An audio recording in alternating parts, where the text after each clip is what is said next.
धनंजय मुंडेंसाठी आता वकील गुणरत्न सदावर्ते मैदानात उतरणार अशी माहिती मिळते। करुणा मुंडेंना मिळालेल्या दिलाशावर सदावर्ते काय बोलणार याकडे आता लक्ष असणार।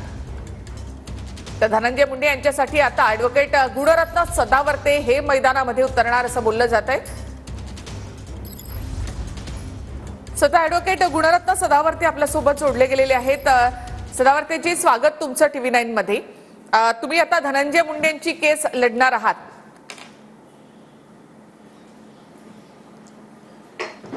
निखिला, एक गोष्ट सांगतो, लॉचा विद्यार्थी म्हणून मी ह्या निकालावर विचारलेलं मत व्यक्त करण्याचा आज मला अधिकार आहे। त्याच्या व्यतिरिक्त मी आज म्हणजे केस लढण्याच्या बाबतीमधली मी आज काही तुम्हाला बोलणार नाही। आणि ह्या निकालाच्या अनुषंगाने मी 4 गोष्टी सांगतो। हा जो निकाल आहे हा अंतरिम निकाल आहे, याला इंटरिम डिसिजन म्हणतात। ह्या निकालामध्ये जे ऑपरेटिव्ह पार्ट ऑफ ऑर्डर आहे 1 ते 5 पॅराग्राफ पृष्ठ क्रमांक 9 आणि 10 वर त्याच्यामध्ये कुठेही हिंसा केली आहे असं ऑपरेटिव्ह पार्ट ऑफ ऑर्डर मध्ये नाही आहे। त्याचबरोबर कोण कुणाची बायको आहे किंवा नवरा आहे किंवा नवरा आहे किंवा बायको आहे असंही या निकालात कुठेही नमूद केलेलं नाही आहे। त्याचबरोबर ह्या निकालामध्ये जे अंतरिम जे ज्याला म्हणतो आपण सोप्या मराठी भाषेमध्ये मेंटेनन्स म्हणजे इंग्रजी भाषेमध्ये, आणि त्यालाच आपण म्हणतो की खावटी, त्यालाच आपण म्हणतो की अंतरिम हे देय, त्या प्रकारचे अंतरिम देय दिलेले आहेत। आणि त्यामुळे ह्या निकालाचे अनेक अर्थ काढण्याऐवजी मला असं वाटतं एकच अर्थ आहे की न्यायालयाच्या डिस्क्रिशनमध्ये ज्युडिशियल मॅजिस्ट्रेट फर्स्ट क्लास हे एक पहिलं न्यायालय आहे। या न्यायालयाच्या वर रिव्हिजन आहेत, अपील आहेत, रीट आहेत, त्याच्यानंतर सुप्रीम कोर्ट आहेत। त्याच्यामुळे ही शृंखला, न्यायालयीन शृंखला मोठी असते।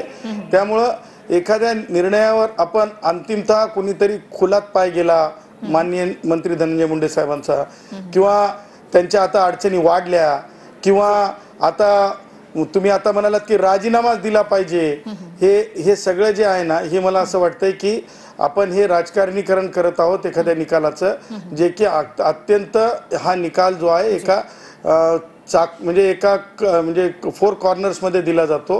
आणि त्यामुळे मला असं वाटतं की या निकालाचे अनेक अर्थ काढण्याच्या भानगडीत कोणी सुद्धा पडू नये। जी सदावर्तेजी, मला हाच निकाल थोडा समजून घ्यायचा आहे तुमच्याकडनं। तुमच्याकडे देखील ऑर्डरची कॉपी आहे, त्यामध्ये 4 क्रमांकाचा पेज आहे आणि त्यामध्ये 11वा पॉइंट आहे। त्याच्यामध्ये असं कोर्टाने असं म्हटलंय की धनंजय मुंडेंकडून करुणा मुंडेंबाबत हिंसाचार झाल्याचं कोर्टाकडून अंशतः मान्य करण्यात आलेलं आहे। हे पहा, तुम्ही जे म्हणजे हे मांडत आहात पॅराग्राफ नंबर पॉइंट्स आणि फाइंडिंग्स हे काय आहेत माहिती आहे का? ह्या निकालाचा ऑपरेटिव्ह पार्ट नाही आहेत ते 2। जसं तुम्ही डिबेटमध्ये एक अँकर प्रश्न विचारते आणि जो डिबेटमध्ये आलेला गेस्ट उत्तर देत असते, आणि त्याच्यामधून जे तुम्ही हे चालवत राहता म्हणजे एका बाजूला की हा असा म्हणला तसा प्रश्नाला उत्तर दिले, तसं ते फाइंडिंग्स आहेत। त्या फाइंडिंग्स चॅलेंज होत नसतात, तर जी ऑर्डर असते ती ऑपरेटिव्ह पार्ट ऑफ ऑर्डर जी आहे ती मला असं वाटतं पृष्ठ क्रमांक 9 आणि 10 वर आहे, पॅराग्राफ नंबर 1 ते 5 वर आहे। आणि त्याच ऑर्डरमध्ये काय नमूद केलेलं आहे तर कोर्टाने अत्याचार केले असं नमूद केलेलं नाही। ह्या पुढे तुम्ही कोणत्याही प्रकारे म्हणजे जे काही कोर्टाला म्हणायचं आहे की shall not cause any kind of violence, म्हणजे ह्या पुढे तुम्ही कोणतेही करू नका, केलंय असं म्हणलेलं नाही कोर्टाने, पुढे करू नये अशी भावना आहे कोर्टाची।